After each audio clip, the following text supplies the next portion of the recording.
Allez, bonjour Jessica, comment vas-tu? Salut Seb, ça va? Merci et toi? Ça va, ça va. Bienvenue sur le podcast. Merci, c'est gentil. Bah écoute, on va commencer direct, hein. Je vais te laisser un petit peu te présenter et puis nous parler de ton parcours dans le monde du sport. Alors du coup, je m'appelle Jessica, j'ai 31 ans, je suis coach sportive depuis maintenant bientôt 12 ans et j'ai ouvert ma salle de sport il y a de ça 2 ans. Qu'est-ce que tu as fait comme études pour devenir coach? J'ai fait des études en sciences du sport, donc c'est pas un parcours, disons, tout à fait traditionnel. J'ai pas fait FITS-Pro, qui serait la voie, disons, la plus logique pour devenir coach sportive. J'ai étudié les sciences du sport à l'université de Lausanne. Donc, j'ai fait un bachelor en sciences du sport et ensuite j'ai enchaîné avec un master en activité physique adaptée et santé. Ok, d'accord. Et qu'est-ce qui t'a poussé du coup à partir vers cette voie, études en sciences du sport?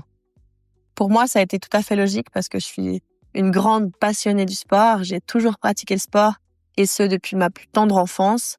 Donc, c'est tout naturellement, disons, que je me suis tournée vers le sport. J'ai quand même hésité un tout petit peu au début avec l'école d'ostéopathie qui a fermé ses portes, en fait, à Lausanne juste avant que je vienne à Lausanne. Donc, du coup, c'est pour ça, disons, que mon choix, il a été aussi clair parce que je voulais absolument travailler avec le corps, que ce soit l'ostéopathie ou la physiothérapie ou finalement les études en sciences du sport. Il y a toujours cet aspect corps et j'aime trop le fonctionnement du corps, en fait, donc je me voyais pas faire autre chose. D'accord, ok. Du coup, pourquoi tu dis que c'était pas un parcours traditionnel, que tu es parti vers un bac et un master plutôt que Fit Sport, c'est ça?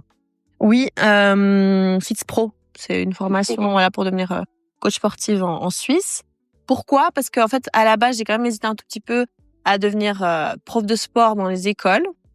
Du coup, ça me laissait, disons, plus de liberté par rapport à la suite de ma carrière en faisant mes études en sciences du sport, parce que je trouve que quand on nous pose la question à 15-16 ans, qu'est-ce que tu veux devenir plus tard, c'est pas forcément facile de répondre à cette question, parce que je pense on a tous plusieurs cordes à notre arc, et finalement on pourrait faire plein de choses. Maintenant, quelle est ta passion et qu'est-ce qui va te permettre de vivre en fait de cette passion?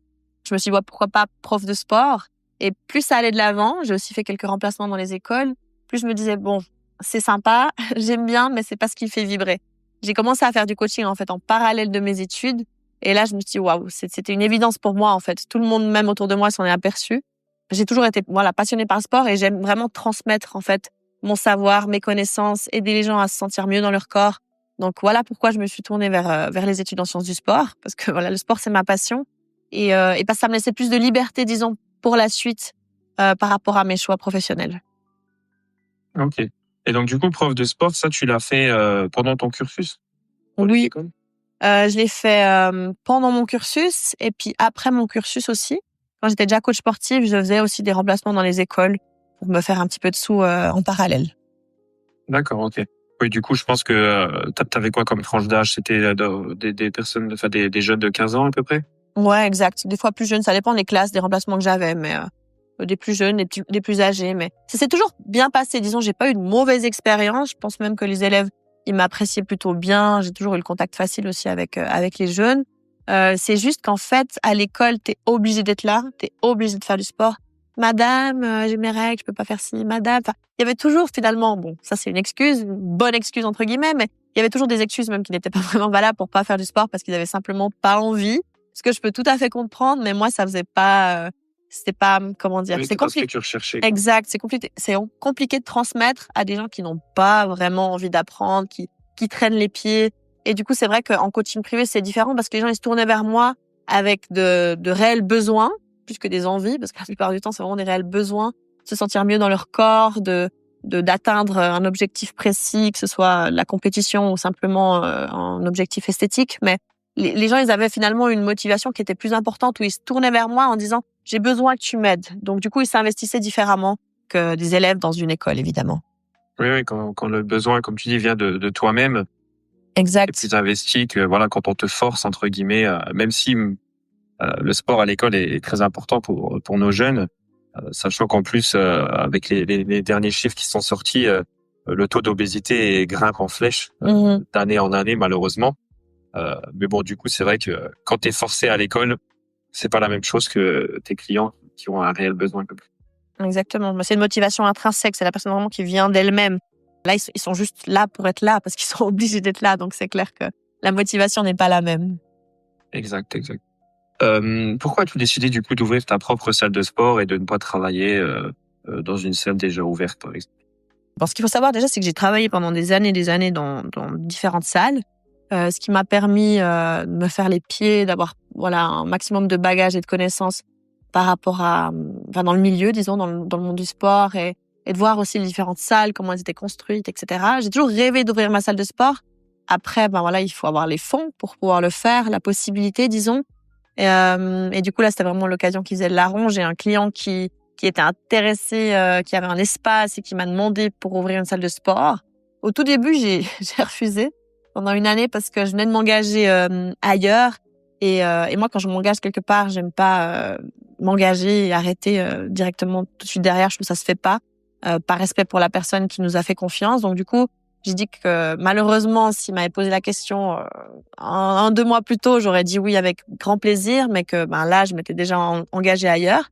Donc du coup, voilà, j'ai fait mes expériences ailleurs. Et une année après, il est revenu vers moi. C'était un client régulier avec qui je m'entendais super bien. Et il m'a dit, Jessica, j'ai toujours ces 200 mètres carrés. J'aimerais vraiment qu'on ouvre une salle de sport. Qu'est-ce que t'en dis? Et là, je me dis, bon, j'ai fait le tour. J'ai vu tout ce que j'avais à voir. J'ai la possibilité de le faire. Ça va pas se représenter 1000 fois dans ma vie. C'est maintenant ou jamais. Donc du coup, voilà, j'ai ouvert ma salle de sport avec son aide et voilà. Et je suis hyper contente du résultat.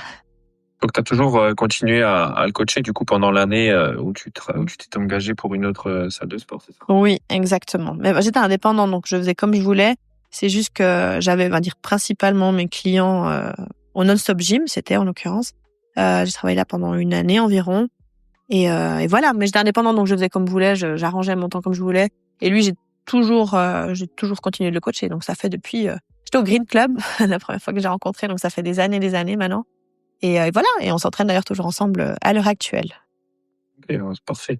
Tu peux peut-être nous donner du coup le nom de ta salle de sport où on peut te retrouver sur les réseaux? Bien sûr, c'est Dynamite Training. La salle, elle se situe au chemin de Budron A14 au Mont-sur-Lausanne, sur les Hauts-de-Lausanne. Et l'Instagram, c'est Dynamite DY Training, d'accord? Puis voilà, dynamitetraining.ch, le site, si vous voulez aller faire un tour, allez voir un petit peu de quoi il s'agit, des choses que je propose. Ok, parfait. Quelle valeur et quelle philosophie d'entraînement mets-tu en avant dans ta propre salle de sport? L'entraînement fonctionnel, je dirais en tout premier, parce que c'est une salle en fait qui est un petit peu différente de ce que tu pourrais retrouver, on va dire, dans un fitness standard, où il y a moins de machines, parce que je voulais garder un maximum d'espace pour travailler avec son corps, finalement. Que ce soit avec des outils externes ou pas, donc des barres, des haltères, etc., mais finalement juste avec son corps. Donc pouvoir courir, pouvoir sauter, pouvoir faire de la corde à sauter, enfin, qu'il y ait de l'espace pour bouger. C'est vraiment ça, en fait, la philosophie que je véhicule, c'est cet entraînement fonctionnel, savoir travailler avec son propre corps sans utiliser 1001 machines, parce que c'est la base de l'entraînement pour moi. Et voilà, la bienveillance, évidemment. J'ai envie que les gens ils se sentent bien ici, qu'ils se sentent pas jugés. D'ailleurs, c'est une salle privée, donc les gens peuvent venir plus facilement. Je dirais que dans un fitness où ils ont peut-être plus peur du regard des autres parce qu'ils sont, c'est plus intimiste, disons, l'espace. Et voilà, et qu'il y a un respect, que c'est un peu comme une famille. C'est ce que j'ai réussi à créer. D'ailleurs, je suis très satisfaite de ça parce que les gens se sentent comme à la maison. Donc c'est vraiment quelque chose que je voulais faire. Vous venez ici, c'est un petit peu plus premium, si je puis dire, que dans un fitness, un petit peu plus haut de gamme. C'est vraiment ce côté plus privé que je voulais mettre en avant, que les gens se sentent bien et comme à la maison. Ouais, de toute façon, l'esprit un peu familial dans un gym, moi, je trouve que c'est très important. Tout à C'est fait. sûr que en France, on a pas mal de chaînes de salles de sport, pour en nommer Basic Fit et Fitness Park, par exemple, du côté de chez moi. Ah, c'est vrai que ça a rien à voir. Après, c'est des grosses salles qui font 2-3 000 mètres carrés. Les personnes se connaissent, personne Bien se dit sûr. bonjour. Après, j'étais dans une petite salle qui faisait, allez, je pense à tout casser 120 mètres carrés. Et on se connaissait tous, tu vois, le matin, on se saluait, Bien sûr. on arrivait, à la fin de l'entraînement, on prenait un petit café au bar. Enfin, voilà, je trouve que c'est vraiment cet esprit familial qui est sympa dans les gyms. Et si t'as réussi à faire ça, félicitations en tout cas. C'est gentil, je te remercie. Donc du coup, tu parles de l'entraînement fonctionnel. Que tu peux nous décrire un peu plus ce que c'est et pourquoi as-tu choisi cette approche-là? Donc l'entraînement fonctionnel, c'est un entraînement qui te permettra de refaire, on va dire, des mouvements du quotidien avec plus d'aisance. Enfin, qui va te permettre d'accéder à toute une palette de mouvements et d'être plus fluide en fait au quotidien, de bouger de façon plus facile. Donc par exemple, soulever une charge sans se faire mal au dos, monter des escaliers sans être trop essoufflé, savoir sauter, savoir accélérer, savoir je sais pas moi, mais c'est vraiment plein de petites choses au quotidien en fait pour te faciliter la vie. Donc si tu sais t'entraîner de manière fonctionnelle, tu seras moins fatigué au quotidien, tu te sentiras mieux dans ta vie quotidienne et surtout, ce qu'on néglige souvent, mais c'est le fait de pouvoir vieillir en bonne santé. Et ça, je pense vraiment que c'est l'argument numéro 1, c'est de vieillir vraiment en bonne santé, de pouvoir rester autonome le plus longtemps possible. Là, c'est ce que je disais dans un autre podcast, c'est pas le but d'aller vraiment le plus loin jusqu'à 100 ans, mais je pense que voilà, c'est d'aller jusqu'à la fin, vraiment comme tu dis, dans les meilleures conditions. Exactement.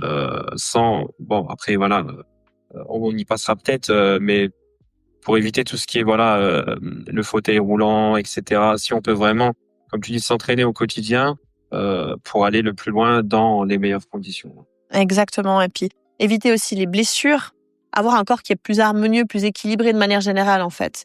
Parce que la prévention des blessures aussi, je pense qu'on y reviendra tout à l'heure, mais un corps fonctionnel, ça va te permettre aussi d'éviter de te blesser en fait. Et c'est ce qu'on veut éviter à tout prix, parce que quelqu'un qui sait pas soulever, moi je sais pas, un lit, tu déménages, boum, je me fais mal au dos.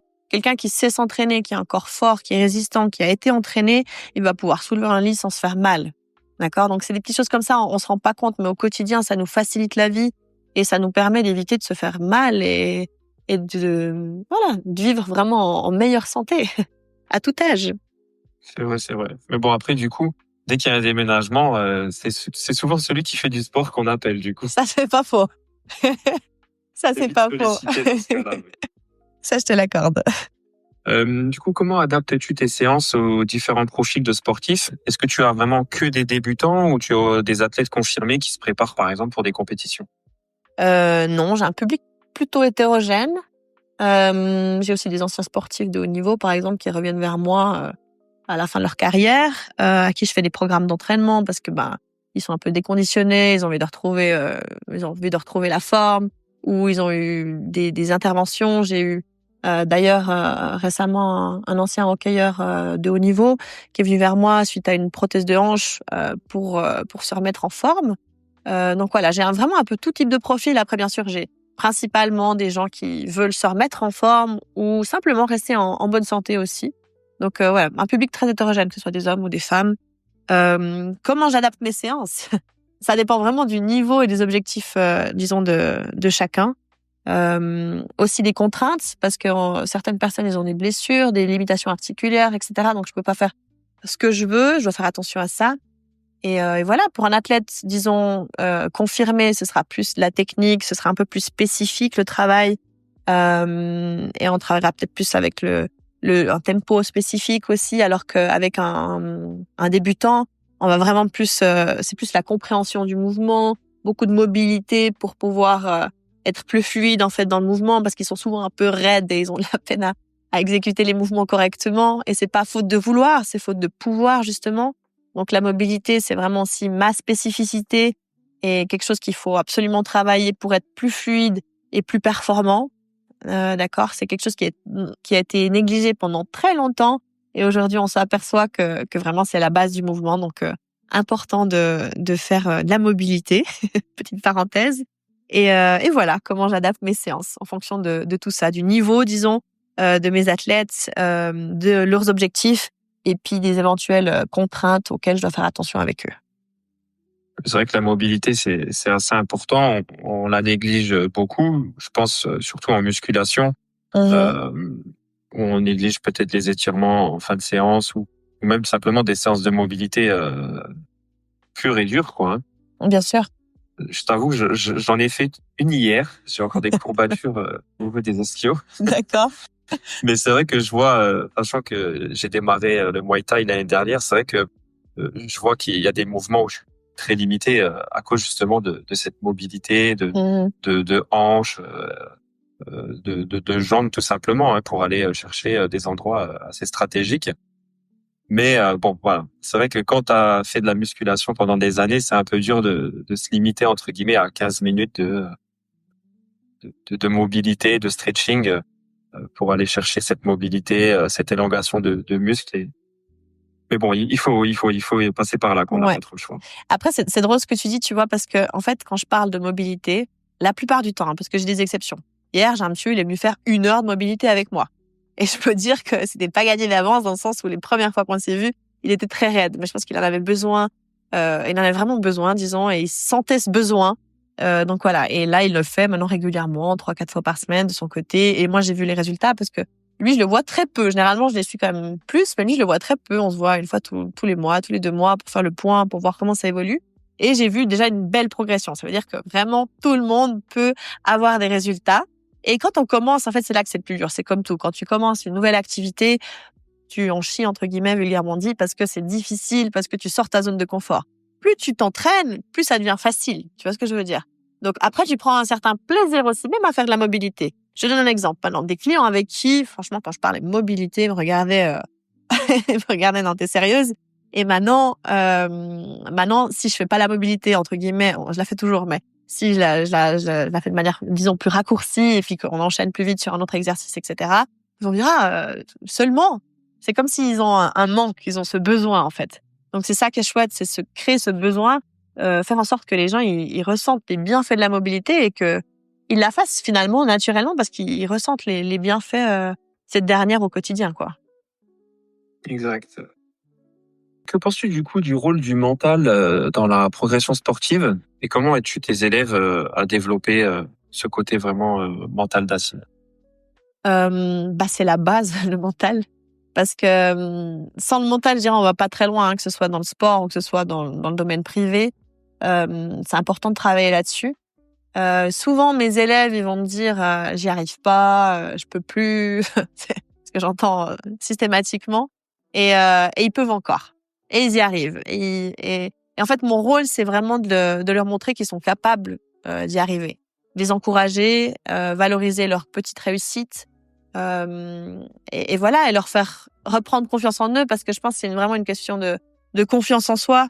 La plupart du temps, on n'a pas confiance en nous, en fait, et on pense qu'on n'est pas capable, alors qu'en fait, on est tout à fait capable de réussir. Donc voilà, mon rôle, c'est vraiment de les encourager, je dirais, et de les accompagner à faire ce cheminement et à les auto-persuader qu'ils sont capables d'y arriver. Et ils sont capables d'y arriver, bien souvent. Oui, c'est comme tu disais tout à l'heure, c'est simplement sortir de sa zone de confort qui n'est pas facile au début, mais après, à force de s'entraîner, tu deviens capable à faire encore plus de choses et ça devient de plus en plus facile. Exactement. J'avais noté que tu avais eu 2 ruptures des ligaments croisés et une atteinte au ménisque. Est-ce que tu peux nous en dire un peu plus sur les circonstances de ces blessures? Oui, alors quand j'étais plus jeune, je faisais beaucoup de judo. C'était vraiment mon sport. Pas mal de compétitions également. Et je pense que je savais pas écouter mon corps à l'époque. Vraiment pas. Donc moi, je pensais que plus j'en faisais, mieux c'était. Alors que non, c'est pas ça en fait. J'avais 13 ans à l'époque quand je me suis blessée la première fois. Donc j'avais pas les connaissances que j'ai actuellement. Et j'étais un petit peu, comment dire, livrée à moi-même par rapport à tout ça. Je pense que même mon entraîneur aussi, il a pas su déceler finalement le surentraînement, les symptômes de surentraînement. Et voilà, je suis arrivée à la blessure. C'était même pas en compétition, c'était à l'entraînement, les 2 fois, parce que j'ai eu deux fois les ligaments croisés, une fois le ménisque aussi, et ce à 1 année d'intervalle. Donc je me suis rétablie complètement à droite et ensuite je me suis fait le ligament croisé à gauche. Parce que la rééducation, malheureusement, elle a mal été faite avec moi. Donc c'est aussi quelque chose maintenant qui me tient à cœur, c'est d'accompagner les gens, on va dire, pendant une blessure, parce que c'est pas juste une blessure en fait. Pour un sportif, c'est toute sa vie qui s'écroule. Pour être tout à fait honnête, tu perds tous tes repères, tu perds ton identité, tu perds. C'est très compliqué à gérer une blessure. En fait, on se rend pas compte pour un athlète d'élite ou quelqu'un qui pratique beaucoup de sport. Et voilà, c'était une période de ma vie, disons, très compliquée, mais c'est grâce à cette période et à ces moments difficiles que j'ai pu me reconstruire et que je suis devenue la personne que je suis aujourd'hui. Et je pense que si je fais autant de travail, d'équilibre, de coordination, enfin, je fais pas juste de la force et du cardio comme, disons, la majorité des gens, mais je travaille de manière beaucoup plus profonde, en fait. Pas que l'aspect esthétique, vraiment l'aspect fonctionnel, comme j'ai déjà dit. Et ça, je pense, c'est clairement à cause de toutes les choses que j'ai dû traverser, parce que ça a été des épreuves qui ont été vraiment compliquées à gérer, disons. Donc, ça m'a aussi rendue beaucoup plus forte, du coup, mentalement, comme on en parlait tout à l'heure, beaucoup plus résiliente aussi. Et voilà, à mieux apprendre à gérer mon corps, à gérer l'entraînement, parce que la récupération, elle fait partie intégrante de l'entraînement. Donc, c'est pas plus j'en fais, mieux c'est plus je fais les choses correctement, mieux c'est. Donc, la partie récupération, soins, elle fait vraiment partie maintenant de mon quotidien, disons. Ok, donc tu as vraiment adapté ta façon de t'entraîner suite aux blessures que tu as eues plus jeune. Absolument, complètement, ouais. Ok. Est-ce que tu te souviens comment tu avais géré un petit peu ces blessures, tant physiquement que mentalement, du coup, quand tu étais jeune? Comment j'ai géré? J'ai géré au mieux avec les outils que j'avais à disposition à l'époque, c'est-à-dire pas beaucoup, parce que tu vois, à 13 ans, t'es encore dans la préadolescence, tu vois, t'es vraiment encore tout jeune, t'as pas beaucoup de bagages, t'as pas beaucoup de recul, donc je pense aussi pour ça que ça a été peut-être plus difficile, parce que j'étais très jeune, puis que du coup, j'ai l'impression que le monde est en train de me tomber sur la tête à ce moment-là. J'ai géré au mieux, disons, avec ma famille autour. J'avais la chance d'avoir un bel encadrement, que ce soit le judo, ma famille du judo, si je puis dire, qui était très présente pour moi. J'allais quand même toujours les voir pour garder ce contact au moins. Et voilà, et je me suis concentrée sur ma rééducation, le retour au sport très progressif. J'ai fait les choses au mieux. Après, comme je dis, j'ai pas bien été encadrée. Vraiment, j'ai pas compris sur le moment, évidemment, parce que j'avais aucune expérience, sinon j'aurais pas laissé faire de cette manière-là. Mais à l'époque, j'avais aucune expérience, donc j'ai écouté les professionnels que j'avais autour de moi et ils ont pas toujours fait les bonnes choses. J'ai un genou qui a pas très bien récupéré parce qu'il a mal été opéré. Et ça, c'est un médecin orthopédique ici de Lausanne qui m'a dit que mon ligament croisé avait mal été refait, parce que je comprenais pas pourquoi je récupérais pas aussi bien que l'autre côté. Donc voilà, quand j'ai eu en fait des réponses à mes questions, j'ai pu travailler de manière aussi plus correcte, plus spécifique. Donc, je pense vraiment c'est plus tu vieillis entre guillemets, plus t'as d'expérience, mieux tu te connais, mieux tu peux travailler et plus tu deviens performant et voilà. Mais c'est que quand t'es plus jeune, tu écoutes les gens autour de toi et tu fais au mieux. Mais comment j'ai géré ces blessures?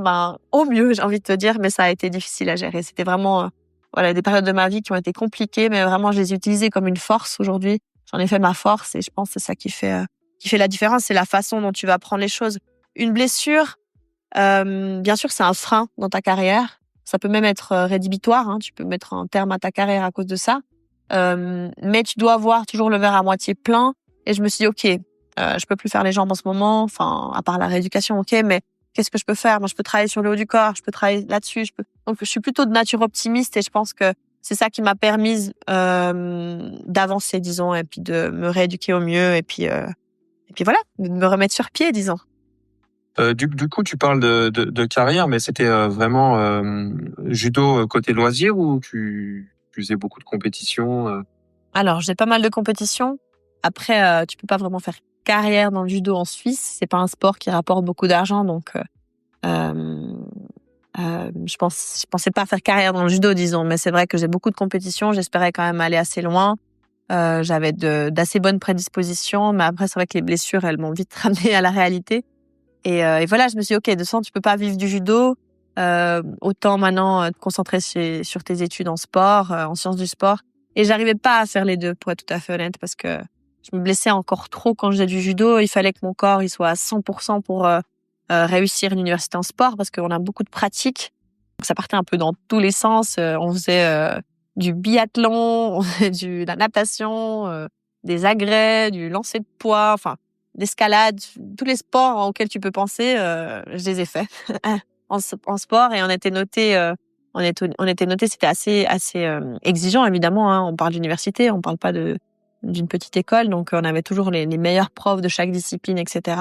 Qui étaient eux assez exigeants, heureusement d'ailleurs, sinon on n'aurait pas, il y aurait pas de reconnaissance, pas de crédibilité par rapport aux études que j'ai faites.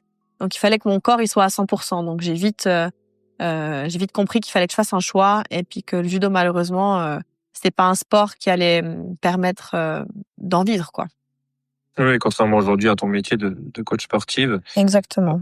Oui, donc tu n'avais pas le choix de laisser le judo de côté pour vraiment te créer un physique solide et qui allait être sur le long terme, voilà, t'en gagnes pas entre guillemets. Exactement, c'est tout à fait ça. Ok. Quel conseil donnerais-tu à un sportif qui revient ou justement qui subit une grosse blessure actuellement? Quel conseil pourrais-tu lui donner justement pour sortir un peu de la tête de l'eau et se dire que voilà, tout n'est pas fini, quoi. Bien sûr. Le tout premier, je dirais, c'est la patience. Il faut prendre son mal en patience. Il n'y a pas de miracle. Ça va être long. Une blessure, c'est jamais une partie de plaisir. Il y aura des hauts et des bas. La progression, elle est pas linéaire. Donc c'est ça aussi, c'est que tout à coup tu vois une évolution et après, boum, ça rechute entre guillemets. Tu t'arrives plus, tu reviens en arrière, tu repères confiance. Mais c'est ça, c'est que ta confiance, elle s'ébranle de manière générale déjà, mais aussi par rapport aux membres lésés. Si tu te flingues une épaule, ben t'auras plus de peine. Enfin, il y a des moments où tu dis ça va mieux et tout, ça va, et tout à coup, de nouveau, ça refait mal. Du coup, tu dis mais est-ce que je peux forcer? Est-ce que c'est bien? C'est pas bien? Il y a plein de questions qui se posent. Tu vois ce que je veux dire? Et du coup, t'es un petit peu toujours sur la tangente. Toujours sur la tangente. C'est toujours délicat à gérer une blessure. C'est pour ça qu'il faut bien être accompagné avec de bons professionnels qui t'accompagnent, on va dire, et qui te rassurent aussi, qui te permettent d'évoluer dans la bonne direction, de pas brûler les étapes parce que souvent on veut revenir au sport trop vite et malheureusement on se reblesse. J'ai pas envie de dire comme moi parce que je pense que moi je suis revenue au sport, je suis pas revenue trop vite. Donc la deuxième blessure, elle est pas liée au fait que je sois revenue trop vite au sport, c'est parce que ma rééducation a été mal gérée. Mais je pense que quand même dans bien des cas, c'est quand même un retour au sport qui est trop rapide. Pourquoi? Parce que le sport de haut niveau, il demande, que ce soit le hockey par exemple ou le foot, on demande beaucoup en fait de nos joueurs, etc. Et on veut les remettre sur le terrain tout de suite, quoi. Il faut qu'ils soient sur la glace après 3 mois, alors qu'on sait que une blessure de la sorte, elle en demande 5-6. Tu vois ce que je veux dire? Et du coup, évidemment, on joue avec le feu. Et malheureusement, c'est des êtres humains et on les met en fait injustement, je trouve, en danger parce qu'on doit vraiment respecter les temps de récupération, quoi. Et je pense qu'il faut un programme qui soit progressif pour que le joueur il se blesse pas et qu'il revienne apte finalement à jouer. Parce que si lui-même il a pas confiance, les résultats ils seront pas au rendez-vous non plus, quoi. Ouais, bien sûr. Bah, après, je pense que dans les sports de haut niveau, ça reste une question d'argent, tout simplement. Bien. Si le joueur part, entre guillemets, n'est pas sur le terrain, c'est beaucoup d'argent derrière de perdu, je pense. Tout à Et fait. comme tu dis, c'est de l'humain, quoi. Donc, après, l'argent, c'est bien, mais si la personne n'est pas au top physiquement, les résultats, de toute façon, ne seront pas là derrière. Bien sûr. Selon toi, quelles sont les erreurs les plus fréquentes qui mènent vraiment à des blessures graves? Je pense tout sport confondu, pas spécialement fitness ou autre.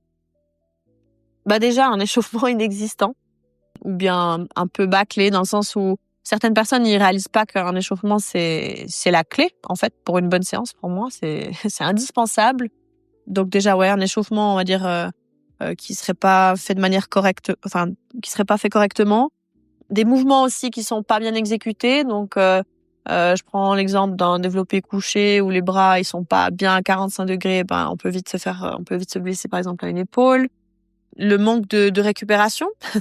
Moi, par exemple, si j'avais pas, c'est vraiment moi mes blessures, elles sont vraiment dues au surentraînement parce que je m'entraînais trop, donc je récupérais pas assez. Donc ça, c'est toutes des choses qui peuvent conduire, disons, à une blessure et qui permettent d'éviter du coup une blessure si on récupère correctement. Normalement, on a moins de probabilité, disons, de se blesser. Et puis le plus important, je dirais, c'est être à l'écoute de son corps en fait, apprendre à déceler les signaux de surentraînement, dire ok là j'ai abusé, j'ai plus de progression, qu'est-ce qui se passe, est-ce que je suis trop fatiguée, est-ce qu'il faut que je revienne en arrière, enfin se poser par moment et puis juste se dire ok maintenant il faut que je me calme, là je suis allée trop loin et là je risque de me blesser, enfin être plus à l'écoute de son corps et puis voilà. Oui, parce que du coup, c'est vrai qu'on néglige souvent le repos. On veut s'entraîner 7 sur 7 parce que on veut des résultats au plus vite, mais Exact. le repos, c'est très bénéfique pour que le corps se repose, puisse reconstruire tous les fibres musculaires détruites lors des entraînements. Bien sûr, c'est essentiel même. Bon, j'avais noté quel est ton regard sur l'importance de la prévention des blessures, mais je pense que On en a déjà parlé ça du coup. on voit que t'es assez impliqué dans ce sujet-là. C'est un sujet vraiment qui mais je pense même en fait que c'est c'est la raison pour laquelle je suis devenue coach sportive. Tu vois ce que je veux dire? J'ai toujours voulu aider les gens parce que j'ai moi-même traversé des moments tellement difficiles que je me suis dit, si à mon échelle, je peux aider les gens, j'ai peut-être un tout petit peu plus, disons, d'empathie, entre guillemets, par rapport à ça parce que je suis passée par là. Donc, je me rends compte finalement de ce que la personne est en train de traverser. Donc, une personne qui fait pas de sport ou qui n'a pas vécu des traumatismes pareils, c'est un traumatisme en fin de compte, n'arrivera pas forcément à comprendre et à se mettre à la place de l'autre, tu vois. Moi, je pense que j'ai cette capacité-là et du coup, ça me tient à cœur. Moi, c'est vraiment d'aider les gens. Donc voilà, la prévention des blessures, c'est sûr que c'est un thème qui me touche particulièrement. Oui, c'est certainement le fait de t'avoir été mal accompagné quand tu étais jeune qui t'a vraiment poussé à te dire, bah tiens, je ne laisserai peut-être plus une personne qui subit la même chose que moi vivre la même rééducation et la même chose. Exactement, tout à fait. Oui, après, bon, comme tu dis, pour rebondir là-dessus, c'est vrai que quand tu as eu une telle blessure, tu es un peu plus à même de comprendre et d'orienter les gens vers la bonne voie. C'est ce que je disais avec Aurélien dans le dernier podcast, qui lui s'est fait une très grosse fixation de l'épaule.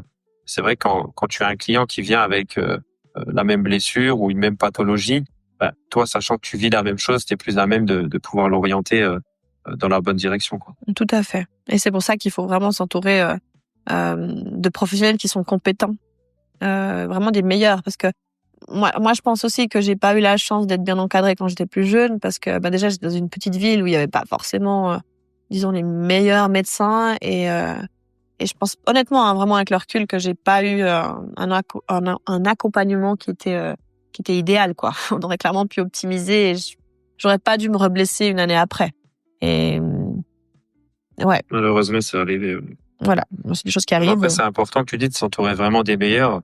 C'est pareil pour rebondir encore une fois dessus, mais qui disait Aurélien, c'est que même si maintenant toi, voilà, t'es pas calé sur le sujet, c'est bien d'orienter vers des confrères pour vraiment le bien-être du client, quoi, pas vraiment juste ton portefeuille pour avoir un client supplémentaire dans ta liste, quoi. Bien sûr, bien sûr.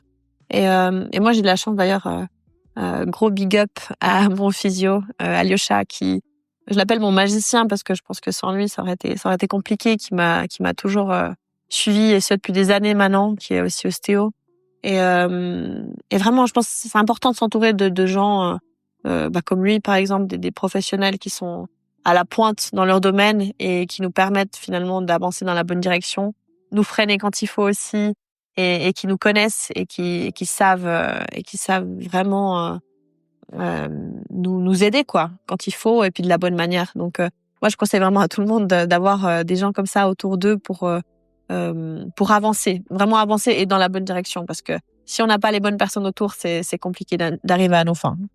Ouais, bien sûr. Et puis après, quand tu trouves un professionnel de santé qui commence à connaître ton corps, à connaître tes points forts, tes points faibles, c'est très important. Moi, pendant des années, je faisais des sciatiques à répétition tous les 3-4 mois, sans vraiment trop comprendre d'où ça venait. Alors, peut-être du sport, des mauvais mouvements lors de mes entraînements, peut-être. Mais du coup, je me suis orienté vers une chiropractrice. Et en 4-5 séances, elle a su vraiment, voilà, déceler les nerfs, entre guillemets, qui étaient un peu bloqués chez moi. Et depuis, ça fait 5 ans, j'en ai plus refait, quoi. Voilà, et top. T'aurais pu voir, je sais pas moi, 5-6 personnes avant et personne n'aurait vraiment pu t'aider. Tu vois ce que je veux dire? Ah ouais, bien sûr, bien sûr. C'est pour ça qu'après, je me suis vraiment orienté vers la chiropraxie parce que c'est assez complet. Les os, les muscles, tout ce qui est nerfs, tendons, ça touche vraiment un peu tout au niveau du corps. Donc, je pense que c'est ce que j'avais besoin pour vraiment un check-up un peu complet, quoi. Tant mieux si t'as trouvé quelqu'un qui a pu t'aider. C'est le plus important. Ah, mais bon, maintenant, en plus, elle est partie, du coup, elle est plus du tout dans mon secteur. Donc, ça fait un petit moment que je l'ai pas vue. Mais ça va mieux quand même. Ouais, ça va mieux. Pour l'instant, je touche du bois. J'ai pas besoin de professionnels de santé. Pour l'instant, ça va. Je suis Ça va, tant mieux. pas trop mal. Pour toi, quels sont les bienfaits du sport sur la santé physique, mais également mentale, selon ton expérience? Le sport, de manière générale, ça permet de réduire tout ce qui est stress, anxiété. Donc, on se sent mieux, moins... Enfin, moi, je vois, hein, si je suis un peu stressée, un peu énervée, etc., je fais ma séance, ça va beaucoup mieux. C'est comme si tous les problèmes disparaissent. Enfin, donc, c'est vraiment un échappatoire, disons aussi. Ça permet de gagner ou regagner, j'ai envie de dire, confiance en soi, par rapport à l'image aussi du corps, ce que tu véhicules, cette sensation de force que tu peux avoir, se sentir capable de. Bien sûr, ça augmente ton estime de toi. Donc ça aide sur ces points-là. Ouais. Je pense aussi, en tout cas, dans mon cas, par rapport à la résilience aussi, parce que il y a des moments dans la vie où ça va pas comme tu veux, tu dois l'accepter, et puis et c'est ce qui te permet de revenir aussi plus fort par la suite. Ouais, je pense que en fait, ça te permet de te sentir capable de faire beaucoup plus de choses. Quand tu te sens bien dans ton corps, bien dans ta tête, tu te sens capable de faire les choses. Alors que si tu fais pas de sport, déjà, je trouve que tu t'en veux un petit peu. La plupart des gens qui font pas de sport, moi, c'est ce que je vois en tout cas autour de moi, c'est que les gens ils culpabilisent un petit peu de pas faire de sport. Et ça ébranle aussi d'une certaine manière leur confiance en eux, parce que ils se sentent pas vraiment bien dans leur corps. Et qui dit bien dans sa tête, bien dans son corps. Enfin, sauf que les deux sont intimement liés. Donc ouais, le sport et ses bienfaits, ils sont tellement nombreux, mais je dirais que c'est vraiment les plus importants que je viens de citer là. Ok. Tu peux nous donner un exemple d'une transformation un peu inspirante, autant physique que mentale, d'un ou d'une de tes clientes, grâce à ton passage dans sa vie, tout simplement? Ouais, je vais prendre finalement un cas, disons, plutôt banal, que j'aurais pu avoir même à plusieurs reprises, mais là, je pense clairement à une cliente en particulier, évidemment, qui est venue vers moi, qui avait peur un peu du regard des autres, qui était très timide, très renfermée, et ça se reflétait même au niveau de sa posture. Donc, c'est quelqu'un qui avait un petit peu les épaules en avant, le dos arrondi, je sais pas si tu vois, un petit peu refermé sur soi-même, et peur, vraiment peur du regard des autres. Et à force de travail, donc c'est une cliente que je voyais 3 fois par semaine. Déjà sa posture, elle a changé, donc elle a commencé à s'ouvrir un petit peu plus, tu sais. Les épaules, elles se sont redressées, sont mises sur l'arrière. Elle était plus vivante en fait. C'est comme une petite fleur qui s'est ouverte, un petit soleil. Enfin, et elle a gagné confiance en elle. Elle était plus joyeuse. Enfin, donc c'est pas juste du sport en fait. Ça permet tu peux changer une personne. Réellement, on a ce pouvoir là, si je puis dire. Et ça, je trouve que c'est magique. Pour moi, c'est la plus belle des victoires, en fait. Quand je peux aider une personne à se transformer physiquement, mais surtout mentalement, et à faire en sorte qu'elle se sente mieux, dans sa vie de tous les jours, pour moi, c'est clairement la plus grosse des victoires. Donc oui, c'est vrai qu'on se rend pas compte, mais un coach sportif peut vraiment avoir un réel impact sur la vie des gens, quoi. Bien sûr. C'est les apprendre à se réconcilier avec leur corps, en fin de compte. Parce que la plupart, c'est comme si c'était ils sont pas dans leur corps, en fait. C'est comme si c'était juste une enveloppe, tu vois. Il y a une dissociation entre les deux. Et là, c'est vraiment cette possibilité de se réapproprier son corps, se sentir bien dans son enveloppe. C'est le seul endroit où on sera obligé de vivre toute sa vie. Donc, tu peux vivre n'importe où sur la terre, mais si t'es pas bien dans ton corps, tu seras pas bien avec toi-même. Et ça, c'est quelque chose qui est super important. Et c'est pour ça que le sport, c'est un outil pour y arriver. Donc, voilà, pour moi, c'est quelque chose qui est très, très, très, très important. Entièrement d'accord. Ouais. Tu as été prof de PowerPlate. Est-ce que tu peux nous expliquer un petit peu ce que c'est et puis les réels bienfaits de cette technologie? Oui, alors une PowerPlate, c'est une plateforme qui vibre à haute intensité. C'est des espèces de micro-vibrations qui va te permettre de travailler de manière un peu plus profonde, de travailler les muscles un petit peu plus en profondeur. Et du coup, tu vas aller un petit peu plus loin. Après, c'est un outil et je trouve que ça remplace pas un entraînement, on va dire, standard. Mais c'est un outil qui est intéressant, qui permet d'aller un petit peu plus vite aussi, vu que ça travaille vraiment plus en profondeur. Quand tu fais des squats, on va dire, sur du sol ou sur une power plate, évidemment, les effets ne sont pas les mêmes. Donc voilà, c'est un outil, disons, qui est super intéressant. J'ai travaillé dans un centre qui avait des power plates. Tout ce qui est EMS aussi, c'est tout ce qui est électrostimulation, pendant 1 année et demie, je pense, à peu près. Donc, c'était super intéressant pour moi. C'était une belle expérience. C'est un outil que je recommande, mais je pense que c'est important de savoir s'entraîner sans aussi.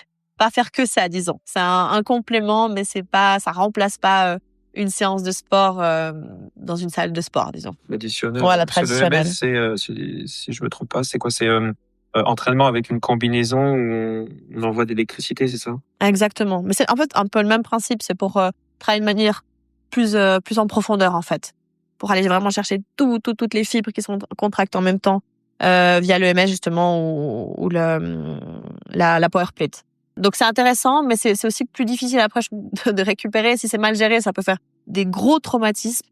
J'ai vu une personne une fois qui a fait ça et elle a plus marché. Hein, et je vous jure, c'est vrai. Hein, pendant plusieurs jours, elle ne pouvait plus marcher. Elle était dans d'atroces souffrances parce que ça a mal été géré et je pense que l'intensité, elle était trop élevée. Donc voilà, c'est des outils qui sont super bien, mais il faut faire attention et voilà. Et ça permet pas de faire tous les mouvements malheureusement. Donc très intéressant parce que ça permet de gagner du temps. Mais quand ils vous disent qu'en 30 minutes, c'est comme si vous avez fait 3 heures d'entraînement, faut pas exagérer non plus. Mais c'est vrai que c'est un gain de temps. C'est un gain de temps certain, mais après, c'est vrai que c'est un peu chiant aussi de mettre cette combinaison. Il faut l'humidifier, etc. Enfin, ça prend un petit peu de temps, puis ça peut être aussi un petit peu désagréable. Donc, c'est une question de choix. Je dirais, ça remplace pas un entraînement standard, comme j'ai dit, mais ça peut être une variante intéressante pour une personne qui n'aurait pas beaucoup de temps à disposition, par exemple. Ouais, j'ai pu tester. C'est vrai que t'es un peu à l'étroit dans cette combinaison un peu humide et comme ça, Ah, d'accord. c'est pas agréable. Mais c'est vrai que c'est fou comment juste le fait d'envoyer du courant dans le corps, ça te fait vraiment te contracter. T'as vu, ouais. C'est déroutant. C'est Ouais, même ouais. désagréable au moment où tu dois faire une contraction volontaire par-dessus une contraction involontaire, donc liée à la stimulation électrique. C'est vrai que les deux combinés, tu ramasses quoi. Le corps, presque il tétanise par moment. Ça fait un Ouais, peu c'est vrai que bizarre. c'est bizarre comme sensation. Au début, c'est vrai que c'est assez désagréable. Après, quand c'est bien géré et tout, voilà, de nouveau, c'est un outil qui est super intéressant. Par exemple, en rééducation aussi, qui est super chouette parce que, bah, évidemment, quand tu te blesses, sur un moment, tu peux même plus utiliser le muscle. Et ça permet, en fait, finalement, de garder, cette contraction. Vu que tu peux plus faire la contraction volontaire, il y a toujours la contraction involontaire liée à l'EMS, quoi. Et puis du coup, t'as pas de port de charge, donc entre guillemets, pas de risque de blessure. Exactement. Donc ça, c'est bien pour éviter de perdre trop, par exemple, en masse musculaire après une blessure ou pour récupérer, quoi. Tu proposes également une marque de compléments alimentaires sur ton profil. J'ai vu, tu peux nous présenter un petit peu la marque? Oui. C'est Végétopie, donc c'est une marque qui est très naturelle parce que je prône tous les aliments naturels. C'est une marque avec laquelle j'ai commencé à travailler il y a une année et demie, comme ça, à peu près 2 ans. Et ils ont des super produits, franchement, qui sont super intéressants. J'ai plein de produits de chez eux que j'utilise vraiment au quotidien. C'est vraiment quelque chose que j'utilise au quotidien. Je pourrais pas promouvoir quelque chose que moi-même j'utilise pas. Ouais, mais voilà. Il y a un petit peu de tout, principalement des protéines, la créatine, et puis après des poudres, style du moringa ou des choses comme ça, enfin, qui sont un petit peu plus spécifiques, mais vraiment que j'utilise au quotidien. Donc très une marque très végétale. Exactement, très végétal. Ok, du coup, que prends-tu comme complément au quotidien? Avec tous mes problèmes d'articulation, j'ai pas le choix que de prendre du collagène, n'est-ce pas? Mais c'est quelque chose que je recommanderais à tout le monde, hein, même tous les sportifs, etc., de prendre du collagène. Après, il y a différents types de collagène, donc à voir. Le mieux pour moi, c'est toujours de varier. Comme pour le sport, la nutrition, c'est pareil. Varier les plaisirs, donc différents types de collagène, que ce soit marin, bovin, enfin voilà. Et puis les bonnes quantités aussi, la bonne qualité, parce que collagène n'est pas égal à collagène. Ça dépend de la qualité du produit. Donc déjà des produits de qualité. Donc là, ils vendent sur ce site aussi des produits qui sont vraiment hyper qualitatifs. C'est ça que j'apprécie avec eux. Donc je prends du collagène, tout ce qui est magnésium aussi. Pour moi, c'est un complément essentiel, on va dire, en tant que sportive. Des oméga 3, vitamine B12. Qu'est-ce que je prends encore? Après, il y a des choses que je prends pas forcément quotidiennement, mais je fais des cures. Vitamine D aussi, ça dépend des périodes, la saison, etc. Si l'hiver, des fois, il y a un peu plus besoin. Et voilà. Et la créatine aussi, pour moi, ça c'est essentiel. C'est en termes de force et de récupération, pour moi, tout sportif devrait prendre de la créatine quand il s'entraîne régulièrement. Tu vois vraiment une réelle différence avec ou sans créatine, toi? Je vais dire, pour être tout à fait honnête, au début, j'étais un peu sceptique. Je me suis dit, comment ça peut vraiment changer, vraiment, est-ce que ça change vraiment les choses? Et j'ai vu une réelle différence en termes de force, en fait. Mes performances, je peux pas dire que je stagnais, mais j'ai vraiment vu une grosse différence quand j'ai commencé à prendre la créatine en termes de force. Récupération, pas tant, j'ai envie de te dire, mais plus vraiment en termes de force. Du coup, quelle est une journée un petit peu type dans ta vie de coach, du coup, que tu as une morning routine au niveau de ton alimentation? Est-ce que tu as une alimentation particulière? Particulière, non. Je mange de tout. Après, je fais attention, je mange pas n'importe quoi, n'importe quand non plus.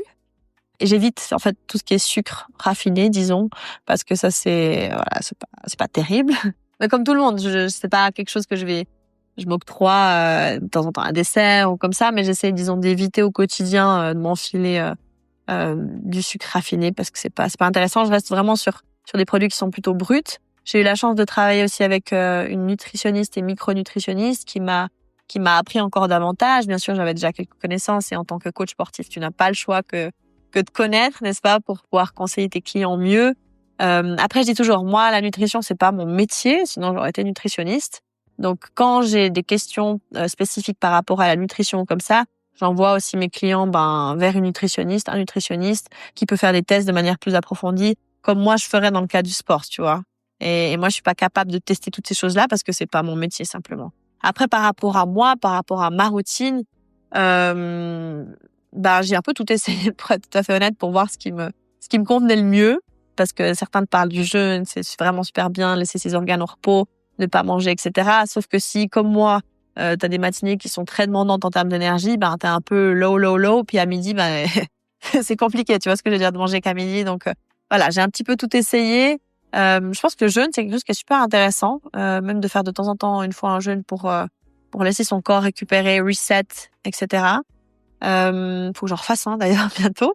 Mais ça, c'est super intéressant. Je sais pas si t'as déjà essayé, toi, ou pas, si t'as déjà eu l'occasion Non, de... moi je t'avoue que j'ai du mal à ne pas manger pendant plusieurs heures. Travailleur en poste, donc je fais matin, après-midi, nuit. Mhm. Donc moi-même la nuit, tu vois, ce soir je suis nuit à 3 heures du matin, je sais que je vais manger mon tube avec mon riz et mon poulet entre guillemets. Mais non, moi j'ai du mal à ne pas manger. J'évite des fringales.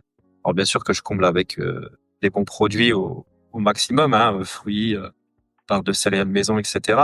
Mais non, moi j'ai vraiment du mal avec le jeu. Ouais. C'est rigolo ce que tu dis, tu vois, parce que moi, j'étais un peu comme toi avant et je pensais vraiment ne pas être capable de le faire. Et j'ai vu quelques personnes, 2 personnes vraiment en l'occurrence, que j'admire beaucoup le faire, en fait. Et j'ai pu discuter de ça avec eux, de leur expérience, et ils m'ont convaincue. En fait, quand je les entendais parler, j'ai vraiment pu faire le lien entre les deux.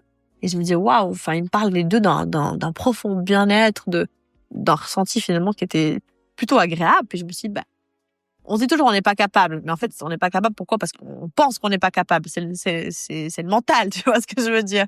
Et si moi aussi j'y arrivais, tu vois, et si moi aussi j'essayais. Et je me dis tu sais, c'est important aussi quand tu conseilles quelque chose à quelqu'un, si tu l'as pas fait toi-même, c'est pas ok pour moi, tu vois. Tu dois tester les choses au préalable. Du coup je me dis ok, je vais essayer, même si pour moi je me dis mais jamais je vais y arriver. Je suis comme toi, j'avais besoin de manger, j'avais envie de manger. Enfin, je pensais pas que j'étais capable de le faire et je l'ai fait. Et en fait, les sensations, elles étaient extraordinaires. En fait, c'est presque même euphorique au bout d'un moment. C'est très, très bizarre. Mais en fait, tout ce temps que tu utilises pour digérer, cuisiner, manger, ça prend du temps, hein, on se rend pas compte. Mais en fait, c'est un espèce de calme qui s'instaure. Évidemment, tu as moins d'énergie aussi, donc tu dois utiliser plus à bon escient ton énergie. Mais moi, j'ai continué de travailler normalement. Je m'entraînais aussi un peu en parallèle. C'est pas comme si j'avais tout arrêté. Donc, j'ai continué de vivre plus ou moins normalement. En gardant à l'esprit que j'étais en train de jeûner quand même, parce que au bout d'un moment, j'ai dû couper mon jeûne parce que j'ai failli verser. J'étais à Decathlon, j'avais quelques trucs à acheter encore pour la salle. Et là, tout à coup, j'ai failli verser au milieu des rayons. Je me suis dit, bon, peut-être que on va pas aller jusque-là quand même. Et là, je suis allée manger un petit truc. Et au moment où j'ai recommencé à manger, un petit truc tout léger, évidemment, parce qu'après 3 jours de jeûne, c'est mieux de recommencer progressivement. Enfin, on doit recommencer progressivement. Les saveurs, elles sont juste extraordinaires. Et ça, franchement, mais tu bois, j'avais pris un jus, je sais, peut-être orange mélangé à une framboise, je sais pas quoi. Et j'ai l'impression d'avoir bu le meilleur truc de ma vie. Alors que je pense qu'il était bon, honnêtement, mais de pas être si extraordinaire que ça. Mais les saveurs, c'est une explosion en bouche. En fait, c'est un moment d'émotion intense, j'arrive pas à te l'expliquer, où tu apprécies, en fait, chaque texture, chaque goût, et rien que pour ça, finalement, c'était une expérience incroyable. Et ce côté mental, tu vois, dire, OK, finalement, tu te mets dans un mood où, je sais pas. Enfin, franchement, c'était une expérience qui était assez transformatrice pour moi et que je te recommande d'ailleurs, si tu y arrives. Je pensais vraiment que tu parlais du jeûne intermittent, pas du jeûne vraiment. Ah, Oui, mais parce que les deux. alors, le jeûne intermittent, bon, je pense que c'est pas le fait que je me sens pas capable, c'est le fait qu'en fait j'ai pas envie. Mmh. C'est vraiment juste ça. C'est la sensation de faim et le gargouillement dans ton ventre, ce mal, parce qu'on peut vraiment dire ça fait mal entre guillemets. C'est vraiment une sensation que je déteste. Ouais, Alors bien sûr. après, comme tu dis, voilà, je peux pas parler de choses que je n'ai pas expérimentées, donc si ça se trouve, peut-être que le jeûne pourrait me rendre euphorique, comme ça a pu le faire pour toi, et décupler les saveurs de ce que je pourrais manger à la fin de ce jeûne. Mais je t'avoue que c'est juste le manque d'envie. Ouais, non, mais je comprends, c'est pas facile, mais après, c'est vrai que quand tu l'as fait une fois, et puis le bien-être que tu as pu ressentir après coup aussi, parce que c'est vraiment, comme je dis, un reset de l'organisme. Tes organes, ils sont au repos pendant un certain temps. Il y a tout qui, et du coup, il y a le phénomène d'autophagie qui se met en place. Donc, je pense que tu sais ce que c'est, où tu as les cellules finalement malades qui commencent à se faire manger par les autres, à se régénérer exactement. Donc, ton corps, vraiment, il se régénère. Et ah oui, après tu me parlais aussi du jeûne intermittent. Donc oui, ça aussi, ça peut être une solution. C'est super intéressant aussi. Mais de nouveau, je pense que c'est quelque chose qui conviendra pas forcément à tout le monde. Et le plus important, c'est de trouver quelque chose qui te convient à toi. Comme tu disais, toi, tu as besoin d'énergie, tu travailles toute la journée, etc. Et c'est pas quelque chose qui te conviendrait, tu vois. Et l'autre jour, je discutais avec un de mes collègues et tout, puis j'étais à midi en train de préparer un truc, et je fais, j'ai un truc à manger si jamais tu veux et tout. Il fait, non, moi, je mange pas à midi. Puis j'étais super étonnée parce que c'était un jeune homme et tout, enfin, plein d'énergie, etc. Puis je fais, tu manges pas à midi? Et surtout, le jeûne, moi, c'est souvent le matin que les gens ils mangent pas à midi, ils mangent, tu vois. Il fait, non, moi, ça me convient pas, je mange bien le soir. Et tu vois, c'est paradoxal, que c'est vraiment les choses qu'on va dire, faut manger léger le soir, faut pas manger trop lourd le soir. Et lui, il me dit, non, moi, je me fais un bon gros repas le soir et tout, je mange le matin, mais après, je mange plus de la journée. Ok. Et du coup, il nous revient de manger et tout, et visiblement, ça avait pas l'air d'être trop problématique pour lui. Donc, c'est pour te dire finalement à quel point on est tous différents et qu'il faut il faut trouver ce qui nous convient le mieux à nous, en fait. Et c'est pour ça qu'il faut essayer, tester, regarder ce qui te convient le mieux à toi. Parce que ce qui convient à monsieur ne conviendra pas forcément à madame, quoi. Oui, exact, tout à fait. Oui, moi, je fonctionne vraiment avec ce que j'ai testé sur moi. J'ai perdu entre 12 et 15 kilos il y a 4-5 ans. Voilà, en comptant tout simplement mes calories. Hein. En plein Covid, on a commencé les apéros, etc. Et puis là, je me suis dit non, je pensais être musclé, et puis finalement, j'étais très gras. Ouais, c'est dit, ah oula. Alors, j'étais volumineux, mais volumineux Pas dans le bon sens, disons. pas dans le bon sens. Du coup, je me suis dit, alors, on va partir sur un petit dégraissage. Donc, du coup, j'ai perdu mon poids juste en comptant mes calories. Mais je mange. Et là, d'ailleurs, j'ai repris la diète parce que j'ai repris quelques kilos. Donc, je refais attention. Mais je mange, je pense sans mentir, 2,5 kilos de nourriture par jour facilement. Hein.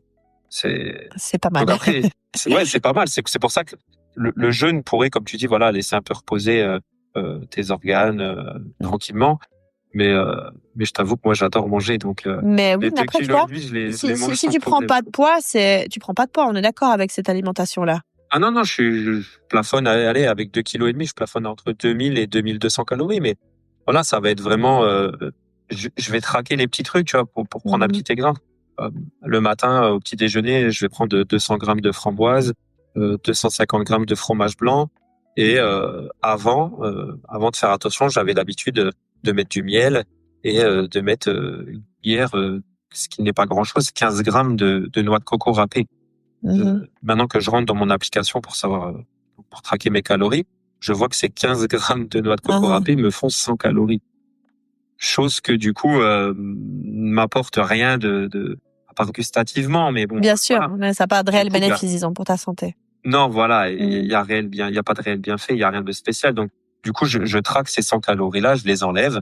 Et du coup, au lieu de mettre 15 grammes de noix de coco râpée, tu peux mettre 100 grammes de fromage blanc en plus, qui équivaut à 50 calories, tu vois. Donc, je préfère manger plus, en quantité, ce qui va m'apporter, voilà, des protéines pour citer par rapport au fromage blanc, que d'avoir un petit peu de plaisir avec cette cuillère de noix de coco râpée. Exact. Et je pense que justement, traquer au début, c'est bien, parce que ça te permet de te rendre compte des quantités. Parce que souvent, on sépare, tu vois ce que je veux dire. Ah non, tant on n'est pas éduqué là-dessus, on ne peut pas savoir. C'est pour ça que moi, je dis toujours, voilà, à des amis qui ont voulu perdre du poids ou des choses comme ça, je leur dis, comptez tout simplement vos calories, mais sans changer votre alimentation.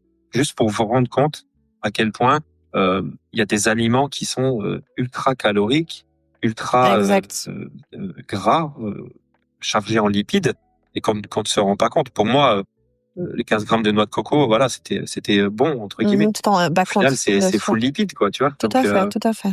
C'est ce qui fait que ce soit aussi calorique. Mais c'est pour ça que, bon, moi, je suis pas du tout coach, rien du tout, hein. Mais voilà, comme je dis, par rapport à ce qui a fonctionné sur moi, je dis, prenez votre alimentation, rentrez là dans l'application, et comme ça, vous voyez qui est en trop entre Tout à guillemets, fait. pour vous rendre compte vraiment que juste en traquant ces petites choses-là, vous avez l'habitude de manger de la crème fraîche 30% de matière grasse. Alors oui, c'est bon, c'est onctueux, c'est bien meilleur que de la 4%. Mais après, quand on veut faire attention et perdre du poids, il n'y a pas de secret. Il faut qu'on remplace des aliments, qu'on aille chercher un petit peu ce qu'on peut remplacer pour toujours continuer à avoir du plaisir, mais sans être dans l'exagération. Ouais, puis garder le plaisir, comme tu l'as dit, je pense que c'est super Ah oui, important. oui, il faut garder le plaisir, ça c'est clair, c'est super important. Après, il y a Moi, tous peut-être les jours, j'ai mon petit carré de chocolat noir après mon repas. moi aussi, je suis une grande fan du chocolat noir. Je t'avoue, ça c'est un de mes péchés mignons. Chocolat noir, fleur de sel, la base. J'adore aussi. Après, ce qu'il faut faire attention quand même, je voulais juste soulever ça parce que on n'y pense pas forcément, mais traquer toutes ces calories, c'est bien, mais il y a deux écoles en fait. Si je prends par exemple ma nutritionniste, elle est pas trop de ce côté-là, un peu paradoxalement, mais elle travaille aussi beaucoup avec l'intuition, le côté satiété, s'écouter, les signaux, etc., etc. Parce qu'en fait, tu peux aussi perdre du poids, il faut savoir, sans forcément tout calculer. Et le problème d'une personne qui aurait déjà, par exemple, des troubles du comportement alimentaire et qui calcule tout au gramme près, ça devient un peu maladif, tu vois ce que je veux dire. Donc, c'est bien pour se rendre compte, et je pense que c'est vraiment un super outil, mais qui peut aussi devenir un petit peu problématique avec certaines personnes, sur lesquelles il faudrait plutôt travailler finalement au niveau des sensations, tu vois ce que je veux dire, de satiété. Et si tu dis, OK, voilà, t'évites tout ce qui est sucre raffiné, etc. Enfin, faut la cadrer évidemment, mais une personne qui se connaît un tout petit peu, devrait pouvoir aussi perdre du poids ou prendre la masse musculaire de manière saine sans devoir tout compter, tu vois. Donc, il y a un petit peu ces deux écoles. Moi, je suis pas pour une école ou pour l'autre, mais vraiment voir finalement avec qui c'est qu'on a en face de nous, avec qui on travaille et puis comment la personne, elle va pouvoir arriver à ses fins. Il y a des gens qui ont juste pas envie. Il y a des gens qui me disent non, moi, ça m'embête, pour pas être vulgaire, de compter chaque calorie. Est-ce que je peux comprendre? Et c'est pas une obligation. À part si t'es bodybuilder, là, t'as pas le choix, on est d'accord. Mais pour perdre du poids, entre guillemets, c'est pas une obligation. Donc voilà, c'est juste une petite parenthèse que je voulais faire par rapport à ça. Ouais, non, je suis d'accord avec toi, c'est pas une obligation, hein, bien sûr. Mais comme tu dis, quelqu'un qui se connaît un minimum en soi, mais je pense que si t'en es arrivé à pas un léger surpoids, parce que bon, voilà, pour moi, 5 kilos, 10 kilos en trop, ça reste entre guillemets Oui, correct et rattrapable facilement. Et pour quelqu'un qui a 40, 50 kilos en trop, pour moi, c'est quelqu'un qui, du coup, ne se connaît pas. tout à Donc, je fait. pense que, voilà, il faut un minimum, comme tu dis, cadré, un minimum éduqué là-dessus. Parce qu'après, bon, je reprends par exemple tout ce qui est les régimes un peu Weight Watchers où tu as des points, tu as le droit à 23 points par jour, donc chaque aliment équivaut à un point. Mhm. Mais j'ai vu des trucs, une pomme, c'est 0 point. Donc ça veut dire qu'en gros, tu peux manger 6 pommes par Autant de jour. pommes tu veux. Et Oui, bien sûr. ça reste quand même des calories, du sucre, du fructose. Les œufs, c'est 0 calories. Les œufs, alors le jaune d'œuf, ça reste quand même assez gras. On peut en consommer bien sûr, mais pas dans l'excès. Il y a Voilà. des gens, pour moi, je fais le truc à la lettre, 23 points, t'as le droit. Je vais m'enfiler 10 œufs par jour, Ils 10 se rendent pommes. pas compte, ouais, bien La sûr. satiété, elle est là. Je suis tranquille, je peux encore manger à côté, mais t'es sûr que tu seras en Bien sûr. surplus calorique. Tout à fait, je suis d'accord avec toi. C'est évident. Mais tu vois là, si on prend en fait, pour moi c'est un mix de connaissances extérieures, tu vois, donc ce que tu viens de dire là, savoir que dans le jaune d'œuf, voilà, c'est quand même très calorique, même si c'est un bon gras entre guillemets, faut pas en abuser, et connaissance finalement de soi aussi. Comment je vais réagir à telle ou telle alimentation? Est-ce que j'ai encore faim ou est-ce que j'ai encore envie de manger? Tu vois la différence? Donc je pense que c'est un équilibre à trouver. Et puis quelqu'un qui se connaît pas ne saura pas en fait si c'est bien ce qu'il fait ou si c'est pas bien parce qu'il manque de connaissances. Donc je pense que vraiment c'est le maître mot pour moi, c'est connaissance de soi et puis connaissance finalement des aliments parce que certains ils vont dire j'ai pris un yogourt machin blanc et tout. Tu vois, t'as pris quoi et tout? Je vois un yogourt grec machin un truc avec plein de gras. Non, c'est pas ok. Tu vois ce que je veux dire? C'est pas comme un ski où là tu entre guillemets tu peux en abuser, c'est pas trop grave. Et les gens, ils se rendent pas compte, en fait. C'est qu'ils veulent bien faire, mais ils ont pas les connaissances, tu vois, pour bien faire. Donc, je dirais, c'est ça le plus important, en fait. C'est apprendre, en fait, à manger de la bonne manière, à s'écouter, à utiliser ces applications pour se rendre compte, finalement, aussi, de la valeur nutritive de chaque aliment. Oui, c'est pour ça que je pense qu'il faut s'éduquer. Après, aujourd'hui, on a vraiment la chance d'avoir quand même YouTube, Instagram, tout ça, avec des gens qui balancent du contenu hyper intéressant. Après, malheureusement, bon, bah, voilà, hein, on préfère scroller sur des conneries que de s'éduquer là-dessus. Mais pour moi, je pense que c'est important ça devrait être, bon, pour moi, ça devrait être dans les cursus scolaires, vraiment un peu apprendre tout ce qui est nutrition, Tout à fait. voilà, un peu les bases, hein, pas non plus trop rentrer dans des trucs un peu trop complexes, mais au moins rentrer un peu dans les bases. Mais voilà, aujourd'hui, je pense que s'éduquer, je pense que c'est important. On a tout ce qu'il faut, on a des livres, on a la télé, on a YouTube, on a plein de supports vraiment pour apprendre ça. Après, voilà, comme tu dis, maintenant, il faut être intéressé et puis il faut avoir l'envie. T'as pas l'envie, bah, C'est ça, parce qu'on a accès à tout en fin de compte. Mais tu peux le faire. Mais comme tu dis, c'est tellement plus facile de scroller sur Instagram ou passer 1 heure, je sais pas, regarder des conneries sur YouTube, alors que finalement, on a tous accès à cette information. Plus que jamais, j'ai envie de te dire. On a toutes les réponses à portée de main. Reste à savoir si tu as envie d'aller chercher cette information ou pas. Mais voilà, je conseille à tout le monde de s'informer un minimum et puis de comprendre finalement son alimentation, parce que c'est quand même quelque chose qui est super important. La santé intestinale, c'est la base. Pour moi, c'est le premier cerveau même. Tu vois ce que je veux dire? Si tu sens pas exact. bien, si t'as mal au ventre et tout, tu peux pas passer une bonne journée en fait. Donc c'est super important. Pas juste d'un point de vue esthétique pour être en bonne shape, etc. Mais vraiment plus d'un point de vue santé, je dirais en premier. J'ai remarqué aussi sur ton compte, tu fais beaucoup de handstand. J'ai vu aussi des pistol squats sur des kettlebells. Euh, c'est Pas très c'est assez courant. compliqué, je trouve, quand même à faire. Du coup, comment as-tu un peu développé ça? Complètement de manière autonome. Vraiment. Maintenant, évidemment, je regarde plus des tutos, des trucs comme ça, mais c'est toujours en essayant, en fait. Moi, j'ai toujours aimé jouer avec mon corps, tester, regarder, chercher des limites, etc. Bah, les handstands, avec le temps quand même. Ça m'a pris un petit peu plus de temps et maintenant, je pense que ça ira beaucoup plus vite en termes de progression parce que j'irai regarder plus des tutos pour mieux comprendre, etc. Mais j'ai vraiment fait moi-même sur les sensations, etc.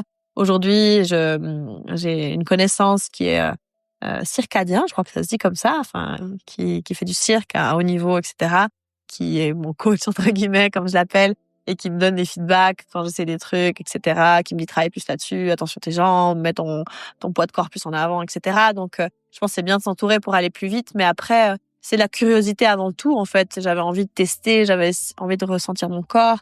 Et puis, les pistol squats, c'est juste un exercice fonctionnel pour moi comme un autre, qui est combiné à de l'équilibre une fois de plus, parce que sur un kettlebell, c'est évidemment encore un peu plus difficile en termes d'équilibre, mais ouais, c'est une connaissance de mon corps en fait que j'ai développée au fur et à mesure des années, au fur et à mesure du temps, et aussi par le biais de mes blessures. Je pense une fois de plus, ça m'a appris à travailler de manière différente, à être plus créative aussi d'une certaine façon, et puis aller toujours un peu plus loin. Tu vois ce que je veux dire?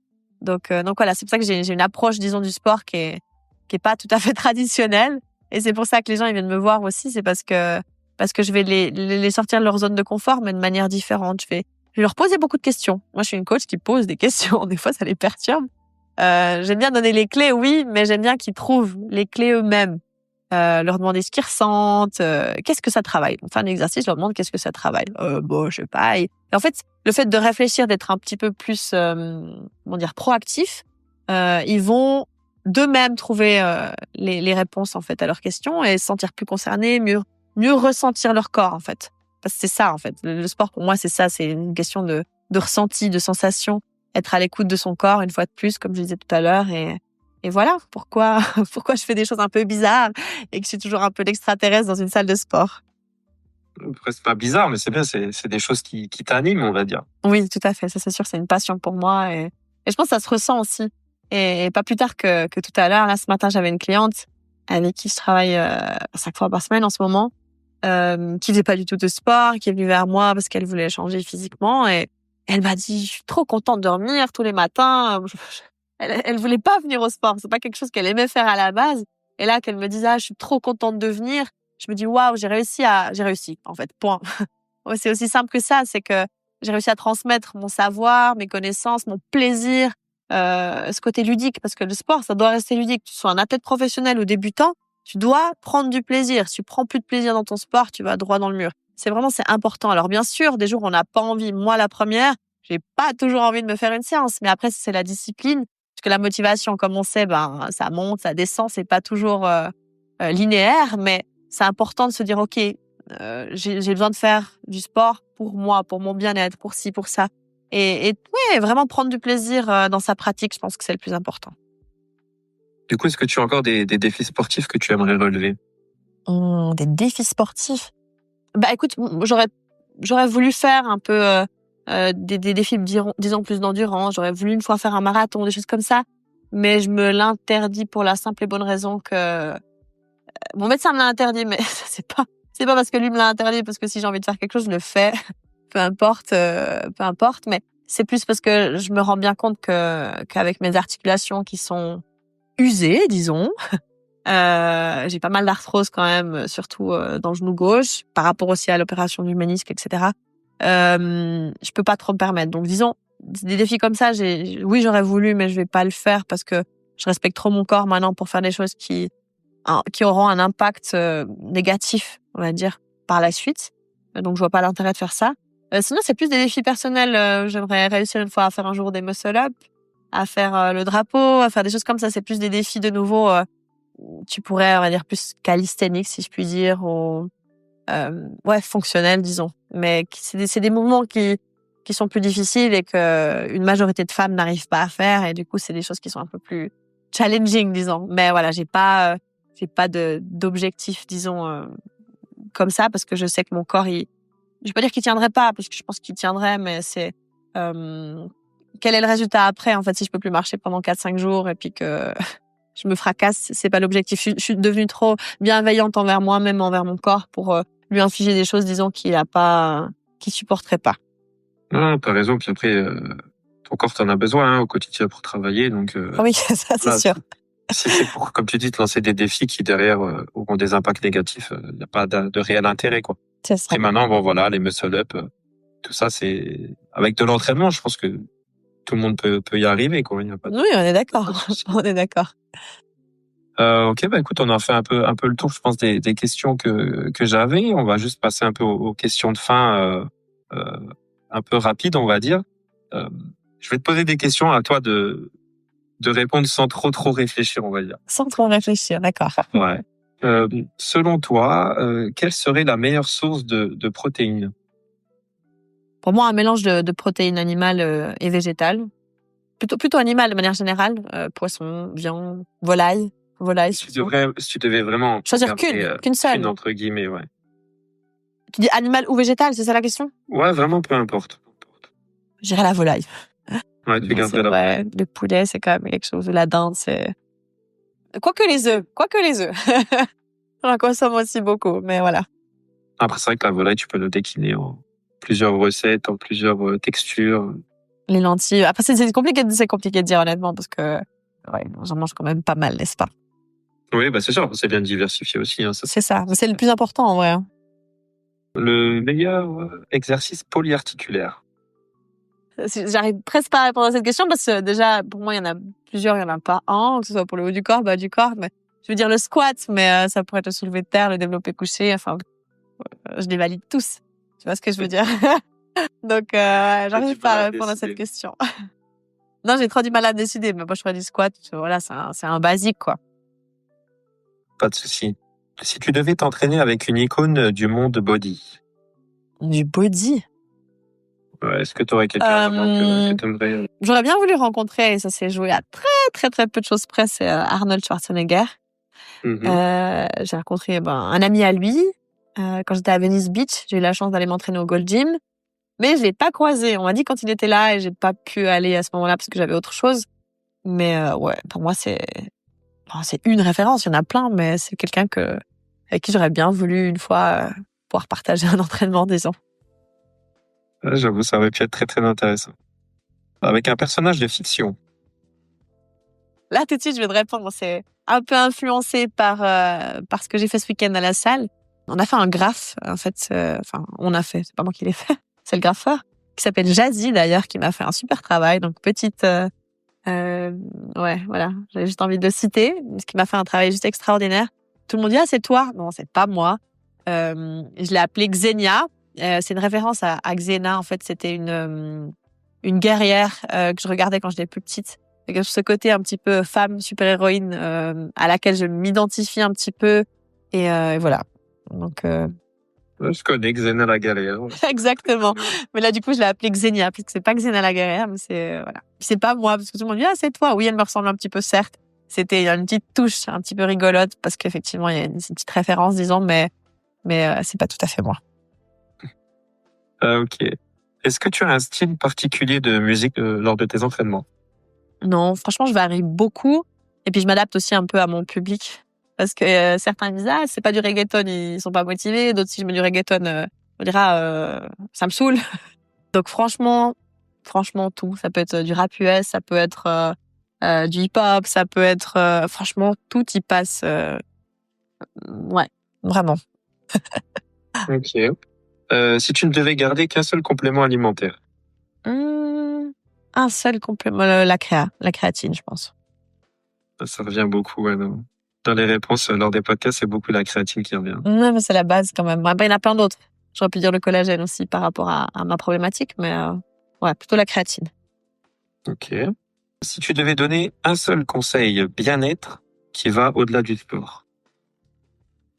Méditation, respiration. Pour moi, c'est quelque chose qu'on néglige, mais ça fait un bien fou. Quand on prend le temps de se poser, se recentrer avec soi-même, c'est quelque chose que je faisais pas du tout par le passé, que je fais pas encore assez régulièrement malheureusement, que je fais de temps en temps, par période un peu plus de manière régulière que d'autres. Mais ouais, ça c'est un truc, ça fait un bien fou. Ouais, pour moi, le bien-être, ça fait aussi partie des bains froids. Je fais aussi beaucoup de bains froids. J'adore aller au lac, et ce toute l'année. Tout ce qui est massage, ça aussi, j'en faisais peu avant. Maintenant, j'en fais beaucoup parce que ça libère tout. Ok, hormis toutes les tensions du corps, mais le stress du quotidien, tu te sens tellement mieux dans ton corps, plus apaisé. Donc, c'est pas un conseil du coup, ça fait plusieurs conseils, mais ouais, prendre du temps pour Bah, soi, voilà, j'allais dire par rapport à tout ce que tu as dit, c'est vraiment prendre du temps pour soi c'est que ça. je retiens, quoi. Ok. Ben, froid, du coup, tu as un petit peu des bienfaits à nous citer? Les bienfaits du froid, on en a vraiment plein. En termes de récupération, déjà, c'est super intéressant. Il y a le côté aussi résilience auquel on parle pas, enfin résilience, pardon, le côté un petit peu mental finalement où on se dit ok, est-ce que je vais réussir à tenir alors que de nouveau on est pratiquement tous capables de le faire en fait, mais on n'a pas envie d'aller se jeter dans un bain d'eau glacée alors qu'on est bien sur notre petit transat au soleil, tu vois ce que je veux dire? Ou pas forcément au soleil, mais de manière générale, c'est ça pour moi, il y a un gros aspect mental et apaisement, on se sent apaisé au niveau de la circulation sanguine, évidemment, il y a des bienfaits. Vraiment, il y en a plein, je pourrais pas toutes les citer comme ça de tête, mais c'est quelque chose qui est super intéressant à faire et moi ça me fait vraiment du bien. Voilà. Ouais, ben, en plus, pour faire une petite parenthèse à ça, la semaine prochaine, je vais enregistrer justement un nouveau podcast avec Théo, qui lui s'entraîne justement pour traverser la Manche à la nage Ouh là là. et du coup fait d'un froid au quotidien. Donc il pourra nous en dire un peu plus Voilà, je pense qu'il sera plus précis que moi par là-dessus. rapport à ça. Mais tout ce qui est inflammation, etc., ça fait du bien, hein. On va mettre plutôt du froid que du chaud, tu vois. Si tu as une partie du corps qui est enflammée, on va dire à mettre de la glace. Donc voilà, on sait vraiment que ça a plein de propriétés et que c'est très intéressant, disons, d'appliquer du froid ou de faire des bains froids. Là, tout ce qui est cryothérapie aussi, super intéressant. Après, t'as soit en chambre ou soit tu sais, les tubes là. C'est pas tout à fait pareil. Il y en a un qui est quand même un peu plus efficace que l'autre. Mais voilà, c'est pas pour rien que les athlètes d'élite l'utilisent aussi régulièrement. Hein. C'est parce que c'est un outil qui est essentiel pour moi en termes de récupération. Tout à fait, oui. Est-ce que tu as une citation, une phrase un peu motivante qui t'inspire? J'aurais envie de te dire le classique no pain no gain, mais c'est pas c'est pas la phrase que j'ai envie de sortir comme ça. J'ai pas de citation comme ça qui me vient à l'esprit là juste tout de suite. Ok, non, pas de souci. Que donnerais-tu comme conseil au toi d'il y a 10 ans? Et plus de bienveillance envers toi-même. Ça veut dire qu'à l'époque, je pense que je me poussais trop. Bah, je pense aussi c'est clairement lié au surentraînement, aux blessures. Enfin, les blessures sont liées au surentraînement parce que je m'écoutais pas assez, parce que je voulais à tout prix. Enfin, j'aurais eu tendance à, même si je savais que j'allais me blesser, à le faire quand même parce que ça me permettait d'arriver à mes fins, alors que c'était vraiment stupide en fin de compte. Donc aujourd'hui, je pense que je m'écoute beaucoup plus Et c'est quelque chose que je referai pas, en fait. Je suis trop à l'écoute de mon corps, je fais trop attention. Et je pense même que grâce à ça, j'ai pu éviter de nouvelles blessures, tu vois, parce que je fais plein de choses que je faisais pas avant. Donc, je pense que je suis devenue plus bienveillante envers moi-même. Donc, c'est vraiment le conseil que je donnerais à mon moi d'il y a 10 ans. Où te vois-tu dans 10 ans? C'est une bonne question, ça. J'ai envie de te dire toujours la même, mais en version améliorée. On a tous cette chance, en fait, de pouvoir s'instruire, évoluer, disons, grandir. J'ai pu accomplir un de mes rêves, c'était d'ouvrir une salle de sport. Qu'est-ce que je peux faire? Plus que ça, pour moi, ce serait finalement partager mes connaissances à plus grande échelle. Donc, si j'ai la possibilité, ce serait d'évoluer plus peut-être sur les réseaux sociaux pour transmettre mon savoir à plus de personnes. Parce que là, finalement, il est très restreint, tu vois. C'est des gens qui vont venir sur place et qui vont venir travailler avec moi, à qui je vais pouvoir transmettre mon savoir et mes connaissances. Et si un jour j'ai la possibilité de le faire, mais vraiment à plus grande échelle, ce serait merveilleux, quoi. Écoute, c'est tout ce que je peux te souhaiter en tout cas. Merci, c'est gentil. Est-ce que tu as un projet perso ou pro qui est en cours ou qui va sortir Oui, je travaille dessus avec une amie à moi. Justement, ce serait plus sur les réseaux sociaux. J'ai pas trop envie d'en parler encore et trop donner de détails par rapport à ça, mais on est en train de monter quelque chose, ouais. Ok, écoute, comme ça poussera un peu les gens à suivre ça de près pour se tenir au courant. Exactement. Et la dernière question, est-ce que tu aurais une recommandation de personne pour un futur podcast? Que ce soit Suisse ou France. Ouais, vraiment, peu importe. Quelqu'un qui est dans le monde du sport qui pourrait être intéressant pour les auditeurs.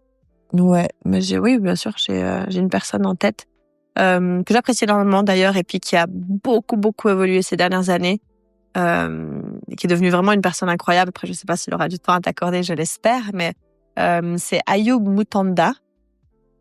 Je sais pas si ça te parle ou pas du tout. Non, pas du tout, je connais pas. D'accord.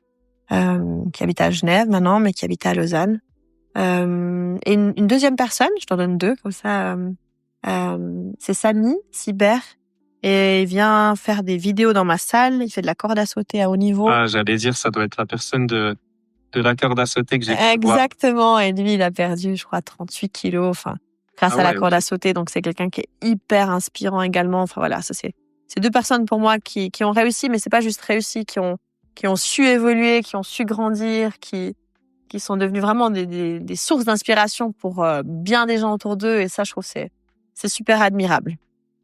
Ok, écoute, je note tout ça et puis je tenterai de les contacter. Voilà. Super. Ok, écoute, on a fait le tour. Jessica, je te remercie pour ton temps et puis Avec c'était un podcast plaisir. vraiment très intéressant. Merci à toi, Seb. Écoute, à bientôt. Je te souhaite une bonne journée. À bientôt. Toi aussi, ciao. Ciao, ciao.